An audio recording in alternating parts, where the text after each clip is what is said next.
अस्सलाम वालेकुम एवरीवन। उम्मीद करती हूँ आप खैरियत से होंगे। आज मैं आपके लिए लेके आई हूँ एफपीएससी के कुछ प्रैक्टिस क्वेश्चंस। कल आप लोगों का एग्ज़ाम है। उम्मीद करती हूँ कि ये क्वेश्चंस आपके लिए हेल्पफुल रहेंगे। कुछ मिलते जुलते इस तरह के क्वेश्चंस आपको देखने को मिलेंगे आपके एग्ज़ाम में, और उम्मीद करती हूँ अल्लाह पाक सबको कामयाबी दे। जो बच्चे बहुत मेहनत करके बैठे हैं, अल्लाह पाक उनको डेफिनेटली कामयाबी दे, आपके लिए चीज़ें बहुत आसान हों। सबसे पहले एग्ज़ाम के स्ट्रक्चर की थोड़ी सी मैं बात करूँ तो आपने ये याद रखना है कि हमेशा 80 और 20 का ही होता है। 80 का मतलब ये है कि 80 हमेशा आपके प्रोफेशनल टेस्ट होते हैं, यानी कि आपके जो फिजियोथेरेपी रिलेटेड क्वेश्चंस हैं वो हमेशा 80 होते हैं, और बाकी जो 20 होते हैं वो इंग्लिश से भी होते हैं, और बाज़ औक़ात हमें जीके का जनरल नॉलेज जीके से भी देखने को मिलते हैं। तो ज़्यादातर चांसेस है कि आपको इंग्लिश के ही आएंगे, तो वो ग्रामर से रिलेटेड होंगे, आपके नरेशन से रिलेटेड होंगे। पंक्चुएशन बहुत कम आती है, लेकिन नरेशन और सिनोनिम्स एंटोनिम्स ये चीज़ें बहुत देखने को मिलती हैं, तो ये आपको देख सकती हैं। और ग्रामर से आपके जो आएंगे वो प्रपोजिशंस आती हैं, नरेशंस आती हैं, ये चीज़ें वॉइसेस आती हैं। ये आपने याद रखनी है कि इंग्लिश अगर आप रिवाइज़ करें तो आप ये कर सकते हैं। अगर इसके नोट्स चाहिए तो आपको अलहदा से मिल जाएंगे। देखिए, इस टाइम आपके पास बिल्कुल टाइम नहीं है कि आप इंग्लिश के ऊपर 20 मार्क्स के ऊपर एक्स्ट्रा फोकस करें, क्योंकि कल एग्ज़ाम है। हाँ, अगर आपका नेक्स्ट कोई एफपीएससी का होगा तो डेफिनेटली उसके ऊपर भी हम करेंगे फोकस। अभी के लिए आप फोकस जो करें वो इस 80 मार्क्स पे करें। इसकी रिवीजन देखते हैं हम जल्द अज जल्द कैसे कर सकते हैं। अभी 80 मार्क्स के लिए ही क्वेश्चन हैं। जो 88 क्वेश्चन मैंने आज प्रैक्टिस के बनाए वो इसी से ही रिलेटेड हैं। अनैटमी हमेशा जब भी आपने ये वो क्वेश्चन हैं, ये वो आपका कह लें सब्जेक्ट है, सिलेबस है, टॉपिक्स हैं, आपको वो प्रिपेयर करने चाहिए, रिवाइज़ करने चाहिए बिफोर एग्ज़ाम, क्योंकि इससे आपका काफ़ी हद तक मार्जिन कवर होता है। एनाटमी पढ़ें, अपर लिम, लोअर लिम, स्पाइन, उसके मसल्स को पढ़ें, उसके जो नर्व सप्लाई उसको सप्लाई करती है वो देखें। ये बेसिक चीज़ें आपको आनी चाहिए, क्योंकि इससे क्वेश्चन लाजमी आता है। उसके बाद फिजियोलॉजी देखनी है तो आप नर्व की, मसल्स की, सेंट्रल नर्वस सिस्टम, आपका पेरिफेरल नर्वस सिस्टम, आपका ब्लड में जो पार्ट्स होते हैं वो देखें।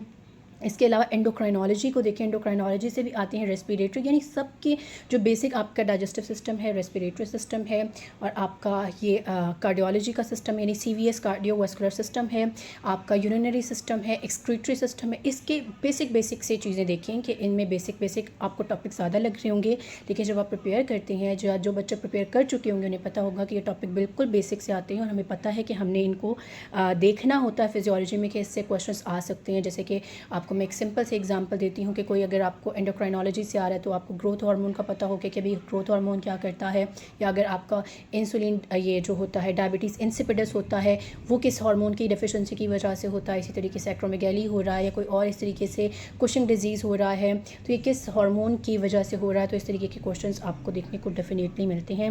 उसके अलावा इलेक्ट्रोथेरेपी एक बहुत इंपॉर्टेंट चीज़ है। इलेक्ट्रोथेरेपी से डेफिनेटली आपको मिलेंगे। कुछ मॉडलिटीज़ देखेंगे, बेसिक मॉडलिटीज़, जैसे टेंस है, आपका ईएमएस है, इंटरफेरेंशियल करंट है, आपका इंफ्रारेड रेज है, अल्ट्रासाउंड है, लेज़र है, कोल्ड आपकी लेज़र आती है। जो बेसिक आपकी मशीन्स और मॉडलिटीज़ हैं वो आपको लाजमी आनी चाहिए। उनकी इंडिकेशंस और उनकी कॉन्ट्रा इंडिकेशंस पता हो, इसके ऊपर मैं अलग से क्वेश्चंस भी बना चुकी हुई हूँ और आपको गाइड भी कर चुकी हुई हूँ। इसके अलावा काइनेजोलॉजी भी बहुत इंपॉर्टेंट है। इससे डेफिनेटली आपको काइनेजोलॉजी और बायोमैकेनिक्स से, जिसके अंदर आपका गेट साइकिल आ जाता है, आपके लिवर्स आ जाते हैं। लिवर्स मैंने बहुत डिटेल वीडियो आपको कनकेव कन्वेक्स रूल की और लिवर्स की बनाई है। उसके बाद आपको लिवर से कभी भी कोई क्वेश्चन स्किप नहीं हो पाएगा अगर आपने वो वीडियो देखी है तो। अच्छा, इसके अलावा आपके movement analysis, joint mechanics, muscle action वगैरह, ये सब कुछ आपको काइनेजोलॉजी के क्वेश्चंस डेफिनेटली आपको मिलेंगे। 1 पॉइंट गेट, 2 पॉइंट गेट, इसके अलावा फ्रंटल एक्सरसाइजेज, जो आपकी काइने की बेसिक चीज़ें हैं, लिवर्स, क्रचेस, ये सारा कुछ आपको डेफिनेटली देखने को मिलेगा। पैसिव मूवमेंट्स कब करवाते हैं, एक्टिव कब करवाते हैं, रेजिस्टेड कब करवाते हैं। उसके अलावा प्रोग्रेसिव रेजिस्टेड जो आप लोड देते हो वो कैसे दे रहे हो, डीलॉम उसके अंदर हम एक मेथड यूज़ करते हैं, ये सारा कुछ इसमें आता है। ये बेसिक ही है, ये कुछ डिटेल नहीं है, ये बेसिक है। जिन बच्चे पढ़ चुके हैं उन्हें पता है ये बेसिक है, ये सब आता है, ये लाजमी पूछा जाएगा। थेरेप्यूटिकल एक्सरसाइजेज से strengthening, stretching, functional exercise, specially आपका ये जो आता है proprioceptive neuro muscular facilitation, PNF जिसे कहते हैं। अच्छा, PNF स्ट्रेचिंग भी है, PNF स्ट्रेंथनिंग भी है। इसके ऊपर भी मैंने एक वीडियो बनाई थी, अनफॉर्चुनेटली वो अपलोड होने से पहले ही मेरे जो फ़ोन से डिलीट हो गई, जिसकी वजह से मेरे पास कोई रिकवरी नहीं थी। मैं दोबारा से बना के आपके लिए अपलोड करूँगी, क्योंकि बच्चों को बहुत कन्फ्यूजन रहती है PNF स्ट्रेचिंग में और PNF स्ट्रेंथनिंग में। तो PNF स्ट्रेचिंग में आपको लाजमी पता होना चाहिए कि होल्ड रिलैक्स कब कर रहे हैं, कॉन्ट्रैक्ट रिलैक्स कर रहे हैं, एगनिस्ट क्या है, ये चीज़ें पता होनी चाहिए। PNF स्ट्रेंथनिंग कर रहे हैं तो आपको पता हो D1 D2 पैटर्न्स क्या हैं, ये चीज़ें आपको पता होनी चाहिए। फंक्शनल एक्सरसाइजेस पता हो। इसके अलावा फिजियोथेरेपी ट्रीटमेंट, जिस तरह के आपसे पूछ लिया जाएगा नी आपको ऑस्टियोआर्थराइटिस है तो क्या करोगे, ऑस्टियोपोरोसिस है तो क्या करोगे, इसके अलावा स्पाइन से रिलेटेड मतलब कोई इंजरी कोई बीमारी आपको देखकर डायरेक्ट उसका स्कोलियोसिस का कुछ भी देख के उसकी टेक्निक उसका मैनेजमेंट ये पूछ लिया जाएगा। अब जो क्वेश्चन मैं गेस्ट के तौर पे आपको प्रोवाइड करने लगी हूँ ये जाहिर सी बात है डिट्टो नहीं हो सकते, लेकिन इनसे मिलते जुलते आपको देखने को मिल सकता है। आपको ये आइडिया हो सकता है कि भाई आपके लिए मतलब कहाँ से क्वेश्चंस आ सकते हैं, किस तरह के आ सकते हैं, आपका एक पैटर्न बिल्डअप हो सकता है, आपको आइडिया हो जाएगा कि पेपर इस तरह से आ सकता है। हो सकता है इसमें से कुछ क्वेश्चंस भी आपके रिपीट हो जाएं। तो ये एफपीएससी की कुछ बेसिक क्वेश्चंस हैं, आते 80 हैं, मुझे जो मिले थे 88 क्वेश्चन जहाँ से मैं गैदर कर सकी वो मैंने कंबाइन किए, मैं आपके लिए प्रेजेंट कर रही हूँ। कोशिश करें अपने आप को भी खुद ही मार्क्स दे सकें और आपको आइडिया हो जाएगा कि सुबह के आपको कितने मार्क्स आपके पॉसिबली आ सकते हैं 80 प्रोफेशनल क्वेश्चन में से।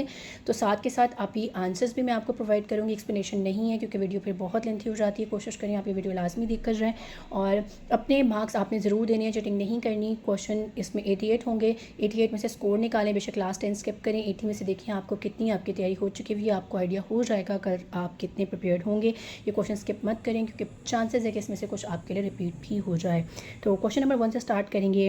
Rotator cuff does not include, इनमें से कौन सा रोटेटर कफ का पार्ट नहीं है, ये याद रखना है क्योंकि इस तरह के पता है जो क्वेश्चंस होते हैं वो क्या करते हैं, इस तरह के क्वेश्चंस में हम अक्सर डज नॉट मिस कर देते हैं कि भाई ये नॉट, क्योंकि नॉट इतना बड़ा नहीं लिखा होगा, नॉट आपका बिल्कुल सेम उसमें लिखा होता है जिस तरह का आपकी कैपिटल या चल रहा होता है या कि नॉन कैपिटलाइजेशन में लिखा होगा।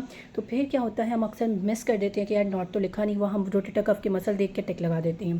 तो हमेशा ये याद रखना है कि हमें नॉट का वर्ड या पता है क्या होगा, पूरी की पूरी आपको दी होगी एक लेंथी सा सिनेरियो बनाकर कि मानो कि भाई एक शोल्डर का पेशेंट है, फलां है, ढिमकान है, पूरा एक लेंथी सा होगा और नीचे एक लाइन में लिखा होगा कि इसमें से रोटेटर कफ का मसल कौन सा है या कौन सा नहीं है। इस तरह के भी आपको सिनेरियो देखने को मिलते हैं। तो ऐसे क्वेश्चंस में हमेशा लास्ट की लाइन पहले देख लें कि आपको पता हो कि पूछा क्या जा रहा है। ऐसे आपको मिसगाइड करने के लिए, थोड़ा कंफ्यूज करने के लिए इस तरह के क्वेश्चंस भी आपको देखने में मिलते हैं। पीपीएससी में स्पेशली ऐसे सवाल आते हैं।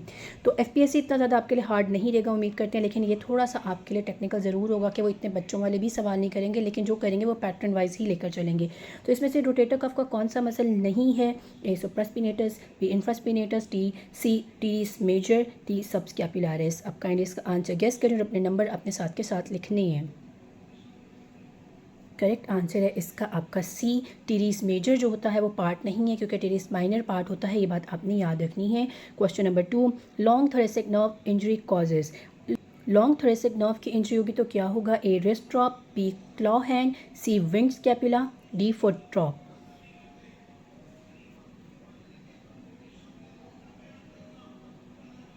करेक्ट आंसर आपके पास विंग स्कैपुला होता है। सेरेटर इंटीरियर मसल्स की पैरालिसिस हो जाती है जिसकी वजह से क्या होता है आपको विंग स्कैपुला देखने को मिलता है।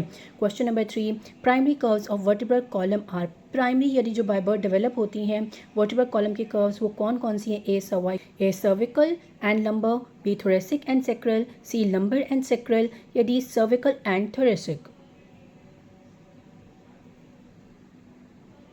करेक्ट आंसर है थोरेसिक एंड सेक्रल। ये बाय बर्थ आपकी प्रेजेंट होती हैं, बाकी आपकी बाद में डेवलप होती हैं। याद रखना thoracic and sacral present by birth होती हैं। Question number 4, nerve supply of diaphragm.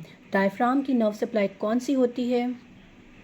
Question number 4 देखेंगे। Nerve supply of diaphragm, vagus nerve, B phrenic nerve, C intercostal nerve, D accessory nerve.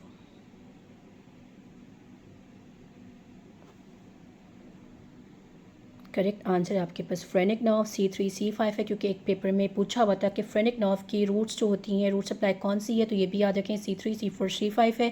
Keeps diaphragm alive यानी को सब supply करती है। Question number 5, foot drop results from injury to. Foot drop जब होता है तो किसकी इंजरी होती है? ए टिबियल नर्व, मतलब किस नर्व की इंजरी से फुट ड्रॉप होता है? A tibial nerve, B deep peroneal nerve, C femoral nerve, या D sural nerve.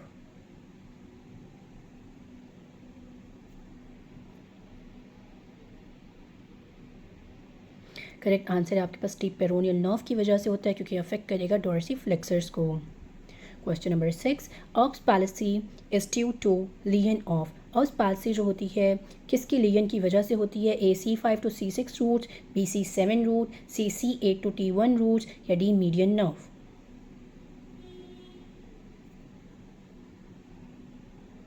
Correct answer है आपके पास C5 to C6 roots. Arm hangs medially rotated, ये पोजीशन भी याद रखना है कि आर्म आपके लटके होंगे और मीडियली रोटेटेड होंगे। Question number 7, thenar muscles are mainly supplied by, जो थीन आर्म मसल्स हैं आपके हैंड के वो सप्लाई कौन करती है, कौन सी नर्व करती है? A radial nerve, B median nerve, C ulnar nerve या D axillary nerve?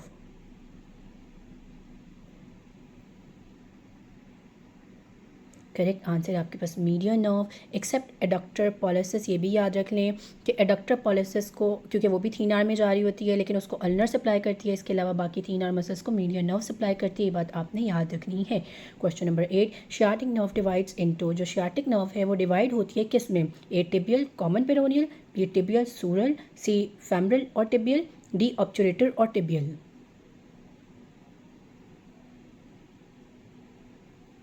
Correct answer है आपके पास टिबियल और कॉमन पेरोनियल में डिवाइड होती है, क्योंकि उसके बाद कॉमन पेरोनियल फिर डिवाइड होगी आपके सुपरफिशियल पेरोनियल में और डीप पेरोनियल में, जो कि सप्लाई करते हैं आपके काफ के और आपके लेग के मसल्स को, यानी फ्रंट भी और बैक ऑफ द लेग भी।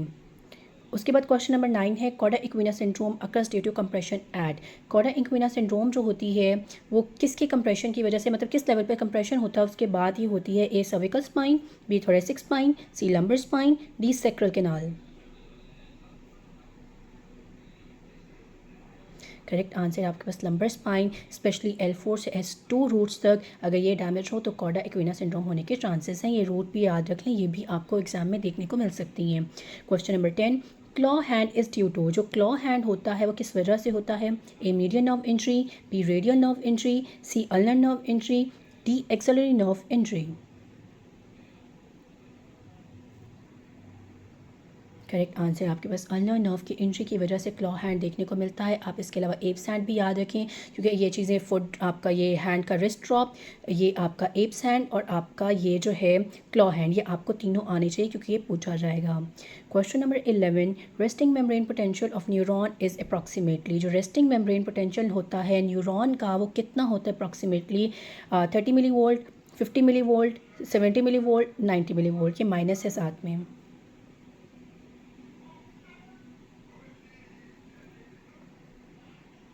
करेक्ट आंसर है -70 मिली वोल्ट होता है, ये याद रखिएगा value. Question number 12, neurotransmitter at neuromuscular junction, neuromuscular junction पे कौन सा न्यूरो ट्रांसमीटर पाया जाता है? A dopamine, B acetylcholine, C serotonin या डी गाबा?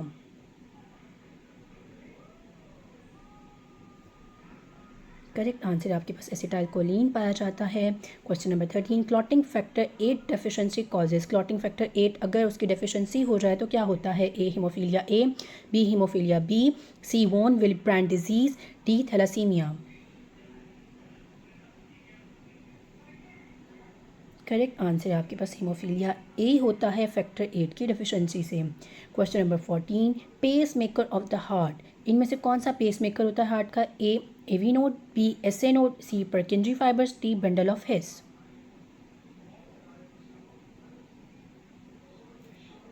करेक्ट आंसर है एसए नोड जो है वो आपका पेस मेकर है, ये बात आप याद रखिएगा।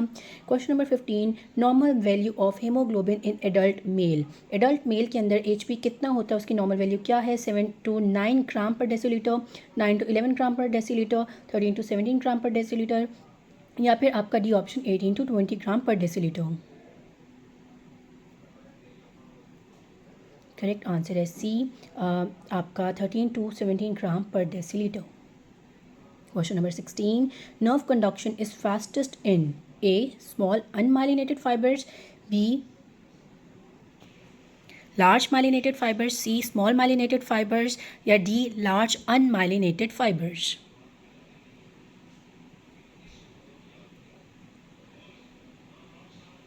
करेक्ट आंसर है लार्ज माइलिनेटेड फाइबर्स में कंडक्शन ज़्यादा होती है, ये याद रखिएगा। Question number 17, sympathetic stimulation causes, जब सिंपैथेटिक स्टिमुलेशन होती है उसके बाद क्या होता है? ए ब्रेडिकार्डिया, ब्रेडिकार्डिया मतलब स्मॉल आपका जो हार्ट रेट है वो कम हो जाएगा, ब्रेडी मतलब कम हो जाना, डिक्रीज़ कर जाना। बी प्यूपिल की कंस्ट्रक्शन होती है, सी ब्रोंको कंस्ट्रक्शन होती है या D increase heart rate, increase heart rate को टैकीकार्डिया भी कहते हैं। करेक्ट आंसर है इंक्रीज हार्ट रेट होता है।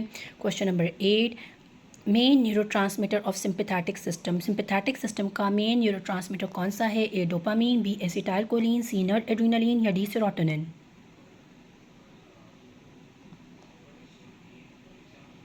करेक्ट आंसर है नॉर एड्रेनालिन और एपिनेफ्रीन। ये आपका क्या होता है? मेजर न्यूरोट्रांसमीटर होता है सिंपैथेटिक सिस्टम का।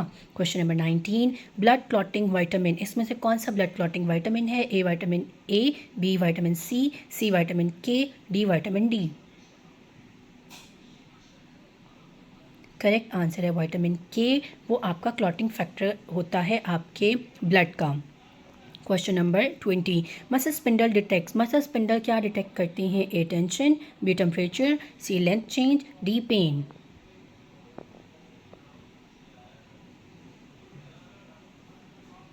करेक्ट आंसर है लेंथ चेंज को डिटेक्ट करते हैं आपके muscle spindle. Question number 21, faradic current is A continuous DC, B interrupted direct current, DC is for direct current, C alternating current, D short duration interrupted alternating current.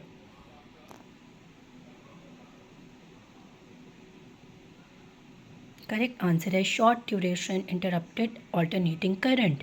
Question number 22, contraindication of ultrasound therapy, ultrasound therapy कहाँ नहीं करनी चाहिए? A fracture healing, B metal implant, C acute inflammation, D scar tissue. कहाँ भी आपको ultrasound therapy नहीं करनी चाहिए?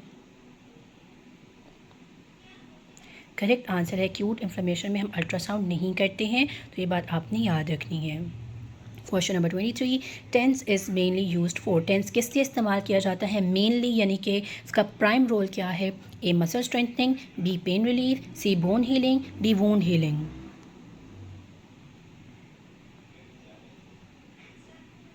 करेक्ट आंसर है पेन रिलीफ के लिए हम टेंस इस्तेमाल करते हैं। इसका प्राइम और मेजर रोल यही है कि पेन आपको दर्द से निजात दी जा सके टेंस की वजह से।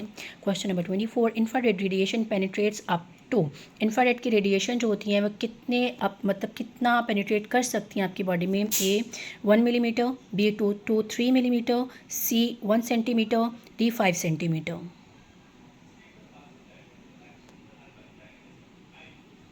करेक्ट आंसर है आपके पास 2 to 3 मिलीमीटर, तो ये बात आपने याद रखनी है। Question number 25, ultrasound frequency for deep tissues, A 1 megahertz, B 3 megahertz, C 5 megahertz, D 10 megahertz. ये बहुत रिपीटेड क्वेश्चन अल्ट्रासाउंड का बहुत बार पूछा जाता है।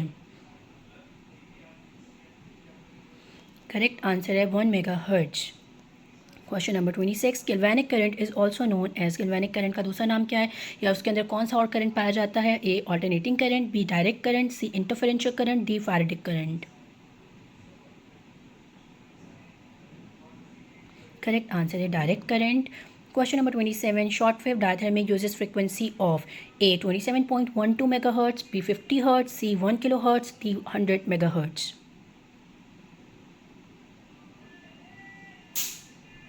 करेक्ट आंसर है आपके पास A 27.12 megahertz. Question number 28, iontophoresis uses, A heat, B sound wave, C direct current, C D magnetic field.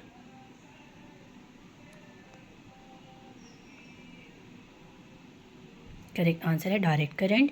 Question number 29, hot pack temperature is maintained at, A 30 to 40 Celsius, B 40 to 50 Celsius, C 60 to 70 Celsius, D 80 to 90 Celsius. Correct answer है 60 to 70 Celsius. अच्छा, यहाँ मैं एक बात और add कर दूँ कि अगर आप ये सोच रहे हैं 60 to 70 डिग्री जो है इससे आपका बर्न भी तो हो सकता है।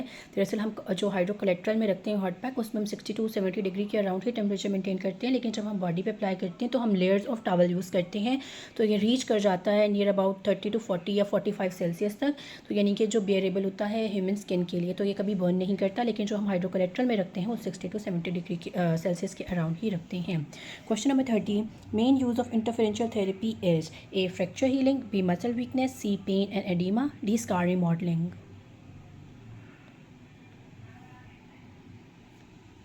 Correct answer है pain and edema। Question number 31, human body mostly uses which liver system, human body में ज़्यादातर पाए सब जाते हैं, लेकिन कौन सा सबसे ज़्यादा liver system पाया जाता है? A first class, B second class, C third class, D compound liver। Correct answer है आपके पास थर्ड क्लास लिवर ज़्यादा पाया जाता है, फास्टर मूवमेंट होती हैं इससे। Question number 32, fulcrum in first class lever lies. Fulcrum कहाँ पे होता है फर्स्ट क्लास लिवर के अंदर? A between load and effort, B at load end, C at effort end, D away from both.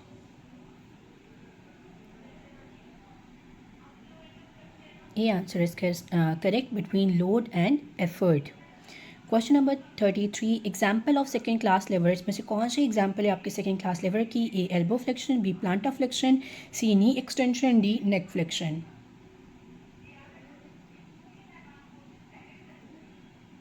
Correct answer है plantar flexion.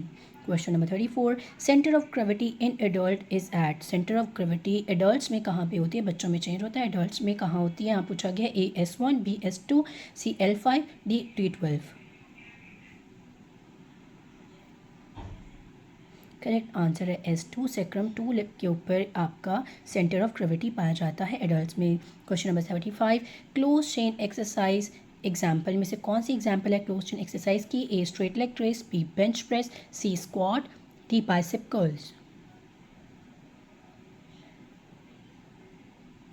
Correct answer है squat. Question number 36, open chain exercise example में से कौन सी example है open chain exercise की? A pushup, B squat, C leg extension, D sit to stand.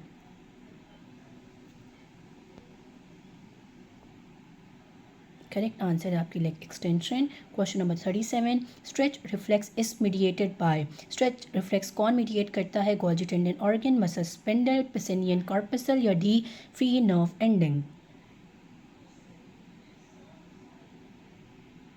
Correct answer है muscle spindle. Question number 38, reciprocal inhibition means. Reciprocal inhibition से क्या मुराद है? A both muscle contract, B both muscle relax, C agonist contracts, antagonist relax, D antagonist contract and agonist relax.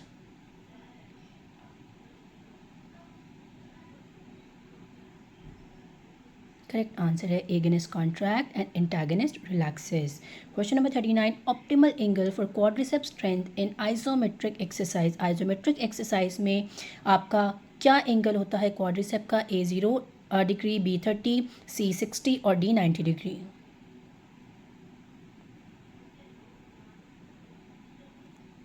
Correct answer है आपका 60 degree. Question number 40, law of acceleration is. A Newton's first law, B Newton second law, C Newton's third law, या D Archimedes law.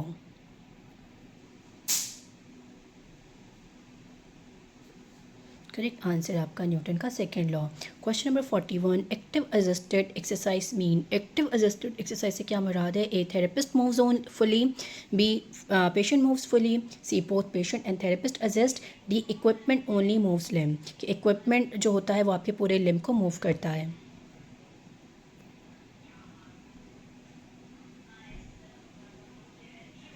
Correct answer है आपका C, कि उसमें both patient and therapist assist, यानी कि patient भी move करेगा और थेरेपिस्ट असिस्ट करेगा।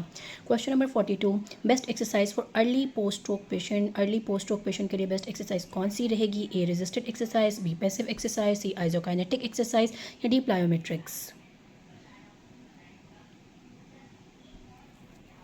करेक्ट आंसर है आपके पास पैसिव एक्सरसाइज, क्योंकि अभी उनके इतनी नहीं होती स्ट्रेंथ या पावर कि वो खुद मोबिलाइज कर सकें या मूवमेंट करवा सकें। Question number 43, PNF stands for. PNF से क्या मुराद है? A proprioceptive neuromuscular facilitation, B peripheral nerve function, C physiological nerve facilitation, या D proximal neuromuscular function.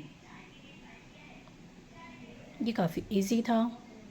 Correct answer है proprioceptive neuromuscular facilitation. Question number 44, D1 flexion pattern of upper limb ends with. D1 flexion जो होता है pattern upper limb का, वो कहाँ ख़त्म होता है? A shoulder abduction and external rotation, B shoulder adduction and external rotation, C shoulder flexion adduction and external rotation, D shoulder external and internal rotation. Correct answer है shoulder flexion, adduction and external rotation. Question number 45, D2 flexion of upper limb resembles A taking sword out, A putting sword back, C hand behind back, D reaching for opposite ear। जो अपर D2 का pattern होता है वो किस तरह आपको लग रहा होता है कि आप अपनी तलवार निकाल रहे हैं या तलवार को वापस रख रहे हैं या अपना हाथ पीछे कमर की तरफ लेके जा रहे हैं या दूसरे उल्टे कान की तरफ आप हाथ टच कर रहे हैं, कि वो पैटर्न जो होता है वो किस तरह रिजेंबल करता है, जो मूवमेंट लेके जाते हैं वो कैसे रिजेंबल करती है। करेक्ट आंसर है टेकिंग स्वॉर्ड आउट, कि हम तलवार निकाल रहे हैं by. Question number 46, plyometric exercise mainly develops. Plyometric exercise से क्या डेवलप होता है? A endurance, B strength, C power, D flexibility.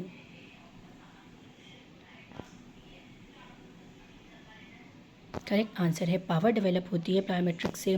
Question number 47, isometric contraction means. Isometric contraction से क्या मुराद है? A muscle shortens, B muscle lengthens, C muscle length unchange, या D muscle torn, कि मसल टूट जाती है, टीयर में जाती है।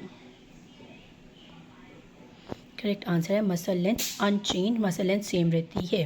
Question number 48, best exercise for proprioception in ankle instability. जब एंकल की इंस्टेबिलिटी होती है तो कौन सी बेस्ट प्रोप्रियोसेप्शन एक्सरसाइज रहती है? A heel raise, B wobble board, C towel curl, या डी साइकिलिंग। करेक्ट आंसर है the use of wobble board, ये जो होती है बेस्ट एक्सरसाइज रहती है। क्वेश्चन नंबर, अच्छा ये वोबल बोर्ड वाला भी काफ़ी बार क्वेश्चन रिपीट हुआ हुआ पेपर्स में। Question number 49, hold relax technique is used for. Hold relax जो टेक्निक है वो किस लिए इस्तेमाल की जाती है? A pain, B strength, C flexibility, D endurance. Hold relax PNF की टेक्निक है। करेक्ट आंसर है फ्लेक्सिबिलिटी के लिए, क्योंकि हम स्ट्रेचिंग में इस्तेमाल कर रहे हैं। Question number 50, cardiac rehab exercise should be. जो कार्डियक रिहैब एक्सरसाइज है शुड बी, उसमें क्या होना चाहिए? है A high intensity, B moderate intensity aerobic, C anaerobic, D heavy weight lifting. Correct answer है मॉडरेट इंटेंसिटी एरोबिक होनी चाहिए।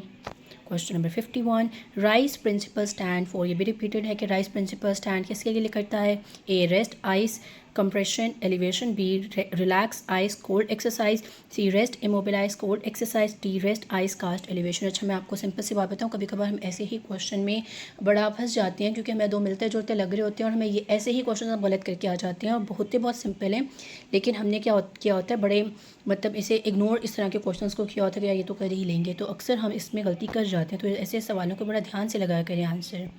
करेक्ट आंसर है आपका A rest ice compression and elevation. Question number 52, best initial treatment for acute ankle sprain. कौन सा बेहतरीन treatment रहता है? पहला ट्रीटमेंट या इनिशियल ट्रीटमेंट कौन सा रहेगा? इनिशियल ट्रीटमेंट अच्छा रहेगा एक्यूट एंकल स्प्रेन के लिए? A hot pack, B cold therapy, C ultrasound, या D deep massage.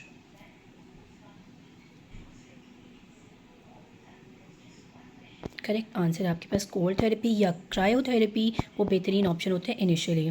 Question number 53, McKenzie therapy is used for. McKenzie therapy किस लिए इस्तेमाल की जाती है या कहाँ इस्तेमाल की जाती है? A knee osteoarthritis, B low back pain disc problems, C shoulder stiffness, या D stroke.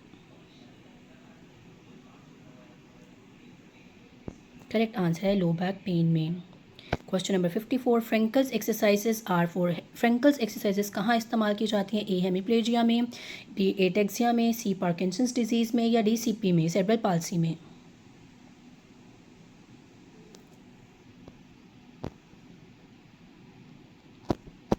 Correct answer ataxia.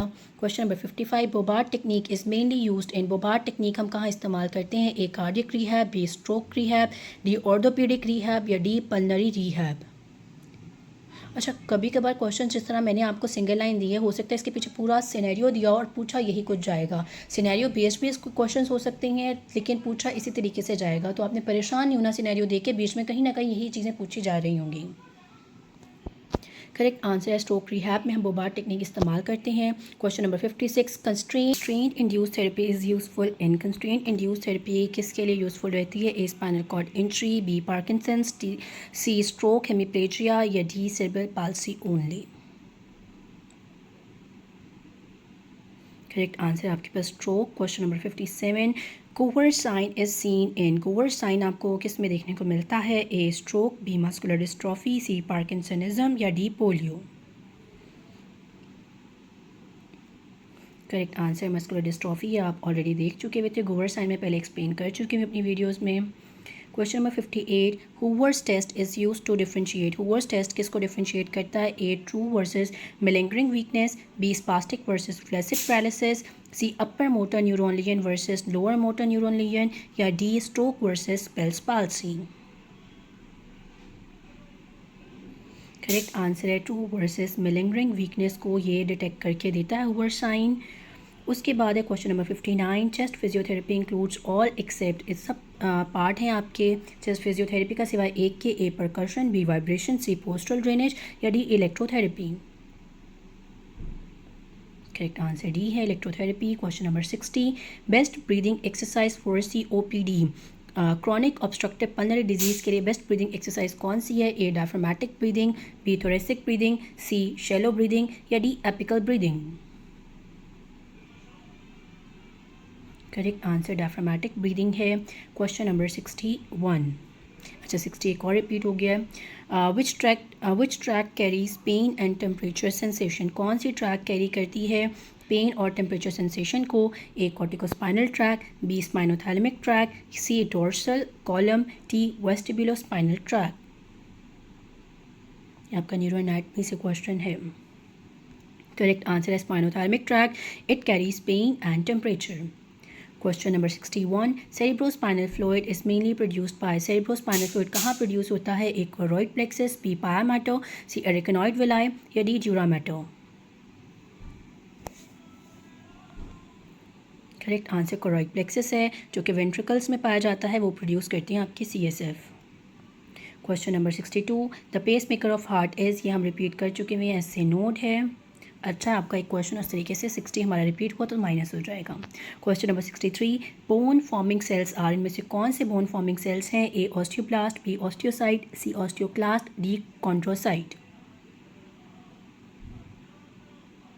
Correct answer A है ऑस्टियोब्लास्ट जो होते हैं वो बोन फॉर्मेशन है, ऑस्टियोसाइट फिक्स सेल होते हैं, ऑस्टियोक्लास्ट जो होते हैं वो आपके रिजॉल्विंग बोन को रिजॉल्व करने वाले जो सेल्स होते हैं वो ऑस्टियोक्लास्ट होते हैं। Question number 64, kyphosis is excessive curvature of, kyphosis में एक्सेसिव कर्वेचर किसकी होती है? A lumbar spine, B thoracic spine, C cervical spine या डी सेक्रम।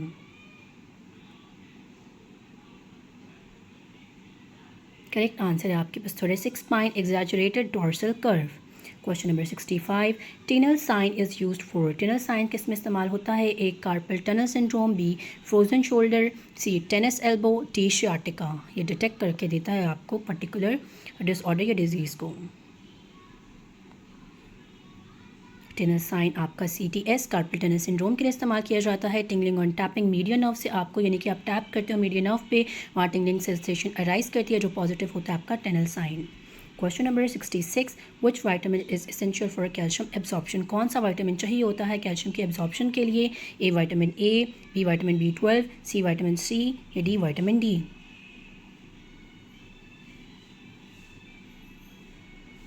करेक्ट आंसर है आपके पास vitamin D, it facilitates calcium absorption. Question number 67, Bell's palsy affects which cranial nerve, Bell's palsy में कौन सी cranial nerve जो होती है affect में होती है या डैमेज होती है या फिर थोड़ा बहुत हार्म होता है? A trigeminal nerve, B facial nerve, C glossopharyngeal nerve या D vagus nerve. Correct answer है आपके पास B facial nerve, it causes unilateral facial paralysis. Question number 68, Trendelenburg gait is due to weakness of, ये भी बहुत repeated question है। Trendelenburg जो gait होता है वो किसकी वीकनेस की वजह से अराइज करता है? A gluteus maximus, B gluteus medius, C hamstring, D quadriceps.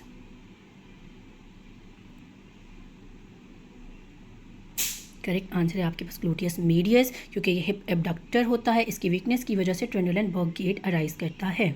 Question number 69, which joint is a saddle joint, ये भी पास्ट पेपर में आया हुआ है आपका, कौन सा जॉइंट जो है वो सैडल जॉइंट है? A hip joint, B thumb, CMC carpometacarpal joint, उसके बाद आपका शोल्डर जॉइंट या नी जॉइंट। करेक्ट आंसर है आपका thumb CMC joint, it is a saddle joint allowing opposition. Question number 70, which nerve root controls ankle jerk reflex, ankle jerk reflex कौन सी nerve root control करती है? A L2, B L3, C S1, D S2।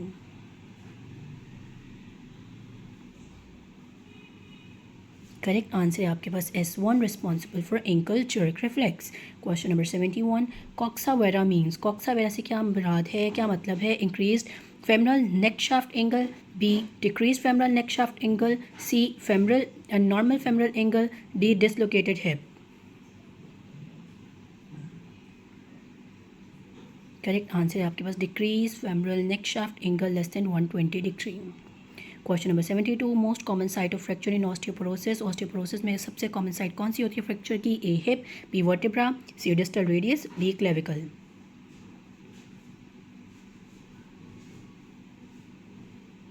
Correct answer है आपके पास vertebra, compression, fracture common होते हैं। Question number 73, which movement occurs in frontal plane? A flexion extension, B abduction adduction, C rotation, D pronation and supination. Correct answer है abduction and adduction, frontal plane movement. Question number 74, pulmonary surfactant is secreted by? Pulmonary surfactant कौन secrete करता है? A type 1 pneumocytes, B type 2 pneumocytes, C macrophages, D endothelium.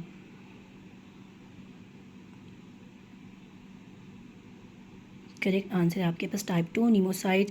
ये prevent करते हैं alveolar collapse को by releasing और secreting the pulmonary surfactant. Question number 75, the largest sesamoid bone is? Largest sesamoid bone कौन सी है? ए पटेला, बी पिजिफॉर्म, सी फेबेला या डी हैलेक्स सेसमॉइड। अच्छा, क्वेश्चन नंबर जो ऑप्शन सी है वो एग्जिस्ट ही नहीं करता, तो आपके पास ए, बी और डी जो है उसमें से कोई ऑप्शन है। करेक्ट आंसर आपके पास पटेला लार्जेस्ट सेसमॉइड बोन है। Question number 76, the nerve commonly injured in the fracture of surgical neck of humerus? Surgical neck of humerus में जब फ्रैक्चर होता है तो कौन सी आपकी कॉमनली इंजर होती है nerve? A radial nerve, B ulnar nerve, C axillary nerve या D median nerve. Correct answer आपके पास एक्सिलरी नर्व, डेल्टॉइड पैरालिसिस इससे होता है। Question number 77, Romberg's test checks for? Romberg's test क्या चेक करता है? ये भी रिपीटेड क्वेश्चन है आपके पास पेपर का। A vision, B cerebellar lesion, C proprioception, D hearing.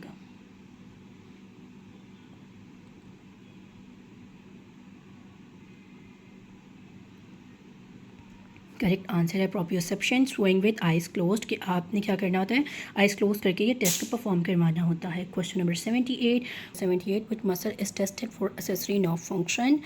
A deltoid, B sternocleidomastoid, C biceps या डी ट्रेपीजियस।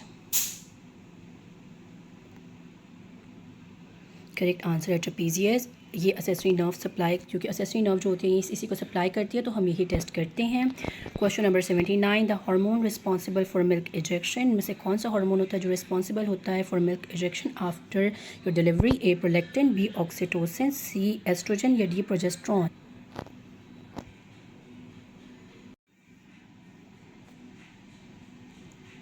करेक्ट आंसर आपके पास oxytocin. Myo epithelial cell contraction करवाएगा, जिसकी वजह से क्या होगा आपकी मिल्क इजेक्शन होगी। Question number 80, foot the muscle responsible for foot eversion? A tibialis anterior, B peroneus longus, C tibialis posterior और D flexor hallucis।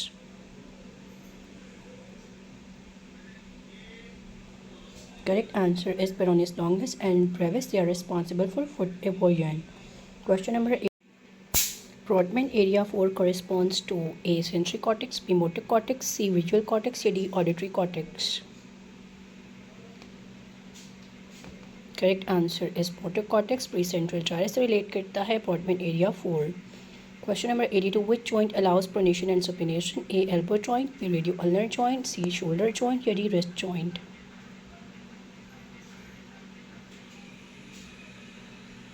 Correct answer is radio-ulnar joint. Question number 83, most mobile joint in the body is? सबसे ज़्यादा mobile joint body में कौन सा है? A hip joint, B shoulder joint, C elbow joint या D knee joint.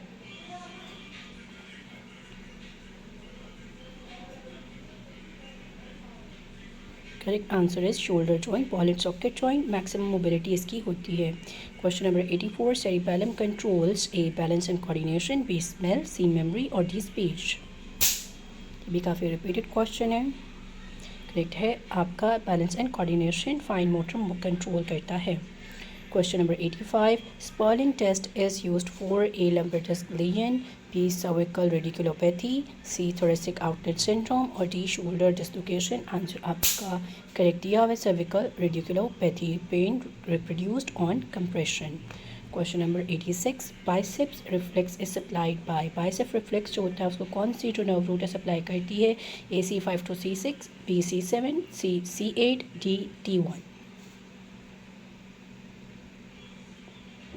Correct answer है C5 to C6, musculocutaneous nerve involvement होती है। Question number 87, the vestibulocochlear nerve is cranial nerve?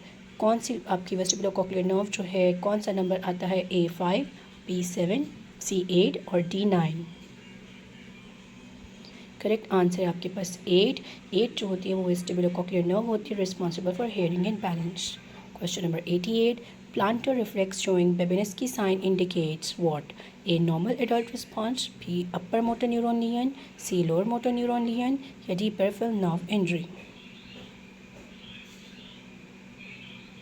Correct answer है आपके पास अपर मोटर न्यूरॉन लीजन को करता है, positive बेबिनेस्की sign होता है और ये आपका यूएमएनएल यानी अपर मोटर न्यूरॉन लीजन को इंडिकेट करता है। एक क्वेश्चन जो आपका आंसर जो था रिपीट हुआ तो इसके लिए आपको ऑर्डिनेट क्वेश्चन प्रोवाइड किया जा रहा है। Golgi tendon organs are sensitive to. Golgi tendon organs जो होते हैं वो किससे सेंसिटिव होते हैं? A muscle length, B muscle tension, C joint angle, D vibration. इसका आंसर कमेंट बॉक्स में बताएंगे, अपने मार्क्स को कैलकुलेट करके ज़रूर बताइएगा। आपके लिए उम्मीद करते हैं इसी में से कोई क्वेश्चन जो हों वो आ जाएँ और इससे रिलेटेड आप तैयारी करेंगे तो इंशाल्लाह आपके लिए चीज़ें आसान हो जाएंगी। रिसर्च के क्वेश्चंस भी आएंगे, उसके लिए आप रिसर्च की जो ऑलरेडी वीडियो है उसको देखेंगे, आपके मैक्सिमम पोर्शन वहाँ से कवर हो जाएगा। थैंक यू एंड अल्लाह हाफ़िज़।